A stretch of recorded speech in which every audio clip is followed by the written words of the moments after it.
Hello guys, welcome to my channel Sevology. In this video lecture, we will learn about the right method to calculate the area of irregular plot. In my previous video, we learned about the area calculation and different units used for the area calculation of land measurement. As we know that land calculation of simple geometrical figures like rectangle, square is very easy, that is length multiplied by breadth or its width. But when we have an irregular shape plot, as you can see over here in this picture, that is the irregular shape and no width of the land is same. So how will we calculate the area of such figure or such plot? तो बहुत से areas method आपने देखे होंगे जो कि इस्तेमाल होते हैं, एवरेज मेथड होता है लेकिन वो एक्यूरेट नहीं होता। जो एक्यूरेट मेथड है उसके लिए हम फार्मूला इस्तेमाल करते हैं, हीरोन्स फार्मूला, जो कि इसके बराबर होता है। ये फार्मूला भी आपको मैं एक्सप्लेन करूंगा आगे चल के। तो आगे चलने से पहले अगर आप मेरे चैनल के ऊपर नए हैं और आपने अभी तक मेरा चैनल सब्सक्राइब नहीं किया तो सब्सक्राइब कर दें और बेल आइकन भी प्रेस कर दें ताकि इस तरह की वीडियोस और इंजीनियरिंग से मज़ीद वीडियोस जो हैं वो आप तक टाइम पर पहुंच सकें। तो चलते हैं कि हम देखते हैं कि किस तरह हम इर्रेगुलर प्लॉट का एरिया कैलकुलेट कर सकते हैं। जैसे कि अभी आप देख सकते हैं हमारे पास एक ये ज़मीन का एक टुकड़ा है या पीस ऑफ लैंड है जिसकी पैमाइशें या मेजरमेंट्स डायमेंशंस आप देख सकते हैं 12 फीट, 8 फीट, 9 फीट, 8 फीट और 10 फीट। इस किस्म का एरिया अगर आपके पास आ जाता है तो आप उसको कैसे कैलकुलेट करेंगे, टोटल एरिया कैसे मालूम करेंगे, तो चलिए देखते हैं।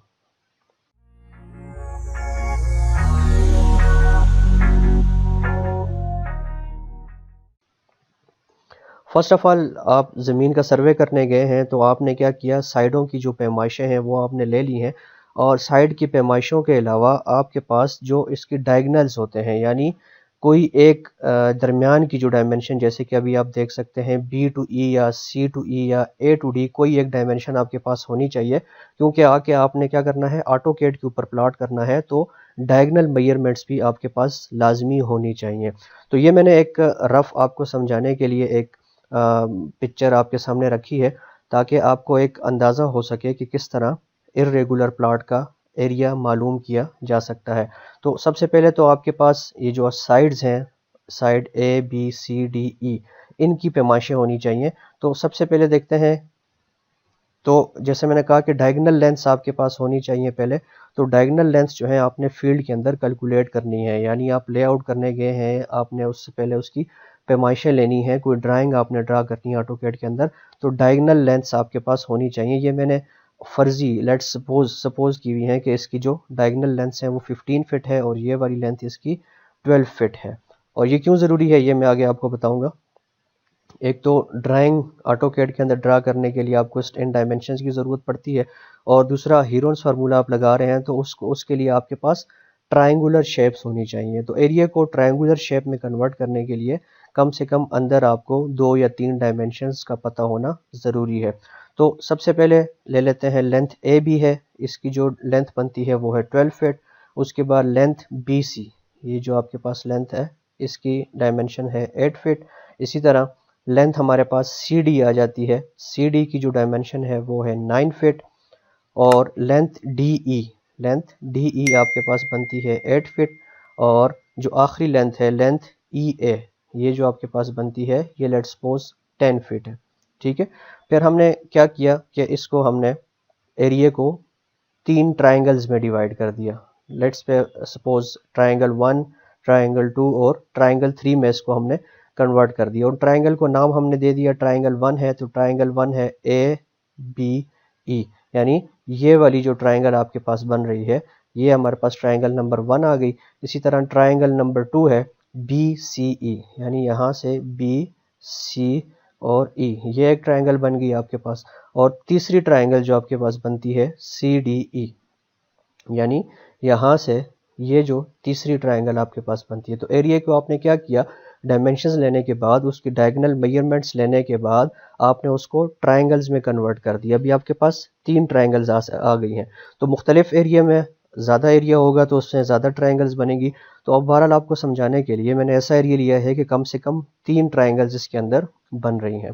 उसके बाद आपने क्या करना है, हीरोन्स फार्मूला लगाना है। हीरोन्स फार्मूला क्या कहता है कि अगर आपके पास एक ट्राइंगल है जिसकी साइड्स जो हैं आपके पास साइड ए है, साइड बी है, यानी और तीसरी साइड सी है, यानी कोई भी ट्राइंगल होगी तो उसकी 3 साइड्स होंगी। तो ट्राइंगल का मतलब यह है कि 3 साइड्स का आपको पता होना चाहिए। और एरिया कैलकुलेशन के लिए आपने जो फार्मूला अप्लाई करना है वो है under the root S into S minus A into S minus B S minus C. अब ये ए बी और सी क्या है, ये लेंथ्स हैं ट्राइंगल की, तीनों साइड्स की डायमेंशंस हैं या तीनों साइड्स की मेजरमेंट्स हैं। अब एस क्या है, एस बराबर होता है A plus B plus C, यानी तीनों साइड्स को जमा करना है, sum of all of 3 of sides of a triangle and divided by 2। ठीक है, इसको कहा जाता है सेमी पेरीमीटर। पेरीमीटर अगर आप देखें क्या होता है कि तीनों साइड्स की जो पैमाइश है उसको जमा किया जाए, और जब डिवाइड बाय 2 कर देते हैं तो इसका मतलब है सेमी।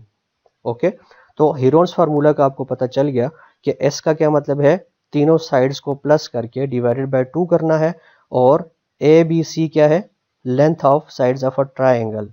ट्राइंगल की जो तीनों साइड्स हैं उनको आपने प्लस करना है, ये एस के बराबर होगा, और इसके अंदर फिर आपने वैल्यूज पुट करनी है।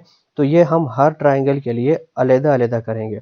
सो फर्स्ट ऑफ ऑल हमारी जो पहली ट्राइंगल थी, ट्राइंगल ए बी ई, इसकी तीनों डायमेंशंस हमें पता है, 12 फीट, 15 फीट और 10 फीट।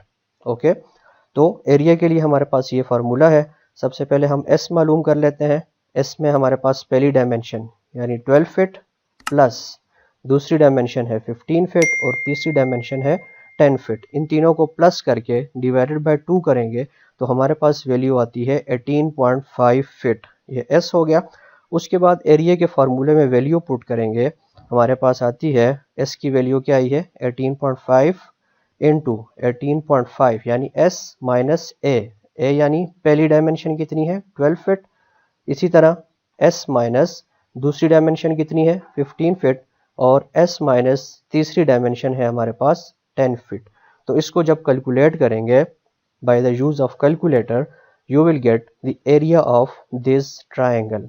इस ट्राइंगल का आपने एरिया मालूम कर लिया है जो कि आता है 831.74 स्क्वायर फीट।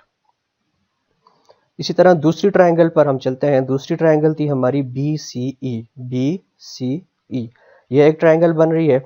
इसी तरह वही हीरोन्स फार्मूला अप्लाई करते हुए हम एस मालूम करेंगे, यानी तीनों डायमेंशंस को प्लस करेंगे। पहली डायमेंशन है 15 feet plus 8 feet plus 12 feet. 3 dimensions आपके पास आ गई, डिवाइडेड बाय 2 करेंगे तो सेमी पेरीमीटर आपके पास आ जाता है 17.5 फीट। तो हीरोन्स फार्मूला में सिंपली ये वैल्यूज आपने पुट करनी है जैसे फर्स्ट ट्राइंगल के लिए हमने की थी। वो है एस की वैल्यू है 17.5 माइनस ये देखें 15 फर्स्ट डायमेंशन, 8 सेकंड डायमेंशन और 12 third dimension of a triangle. तो इसकी कैलकुलेशन करेंगे तो आपके पास वैल्यू आती है 546.44 स्क्वायर फीट। ये आपके पास दूसरे ट्राइंगल का एरिया आ गया। अब चलते हैं तीसरी ट्राइंगल की तरफ जो कि हमारी ट्राइंगल बनती है सी डी और ई। इसकी 3 डायमेंशंस आपको पता है। हीरोन्स फार्मूले में सबसे पहले सेमी पेरीमीटर यानी एस मालूम करना है 12 जो कि आपके पास एक साइड की डायमेंशन, फिर है 9 दूसरी साइड की डायमेंशन और 8 फीट तीसरी साइड की डायमेंशन है। इनको प्लस करके डिवाइडेड बाय 2 करेंगे तो इस ट्राइंगल का सेमी पेरीमीटर आपके पास आ जाता है 14.5 फीट। तो हीरोन्स फार्मूला में ये वैल्यूज पुट करेंगे 14.5 जो कि एस की वैल्यू है, इस तरह 14.5 minus 12 first dimension, minus 9 second dimension और माइनस 8 थर्ड डायमेंशन। तो इसको कैलकुलेट करेंगे with the help of a calculator. We will get the area in square feet that is 340.33। अब यहाँ पे हम जो यूनिट यूज कर रहे हैं वो फिट में, तो एरिया हमारे पास स्क्वायर फीट में आ जाएगा 340.33। इस तरह हमने तीनों ट्रायंगल्स की areas with the help of Heron's formula हमने मालूम कर लिए हैं। अगर आपके पास एरिया बड़ा है जैसे मैंने पहले कहा तो उसमें आपने ऐसी डायमेंशंस लेनी है कि एक ट्रायंगुलर शेप्स में आपके जो टोटल एरिया है वो ट्रायंगुलर शेप्स में कन्वर्ट हो जाए। तो फिर सिंपली जितने ट्रायंगल्स होंगी आपने बारी बारी हीरोन्स फार्मूलाज के ऊपर अप्लाई करके इस तरह से एरियाज हर ट्रायंगल के मालूम कर लेने हैं। अब क्या है सम ऑफ एरियाज, जो हमने अलग अलग से ट्रायंगल्स के एरियाज मालूम किए थे, यानी ट्रायंगल ABE, ट्रायंगल BCE और ट्रायंगल CDE, यानी ये पहली ट्रायंगल, ये दूसरी ट्रायंगल और ये तीसरी ट्रायंगल जो हमने बनाई थी, कन्वर्ट की थी, उसके हम एरियाज जो हमने मालूम किए थे। पहली ट्रायंगल का एरिया हमारे पास आया था 831.74, दूसरी ट्रायंगल का एरिया आया था हमारे पास 846.44 और तीसरी ट्रायंगल का एरिया हमारे पास आया था 340.33 स्क्वायर फीट, जो कि ट्रायंगल CDE है। अब आपने क्या करना है, इन तीनों एरियाज को जमा करना है, सम करना है, तो आपके पास टोटल एरिया आ जाएगा इस प्लॉट का, जो कि इर्रेगुलर प्लॉट है।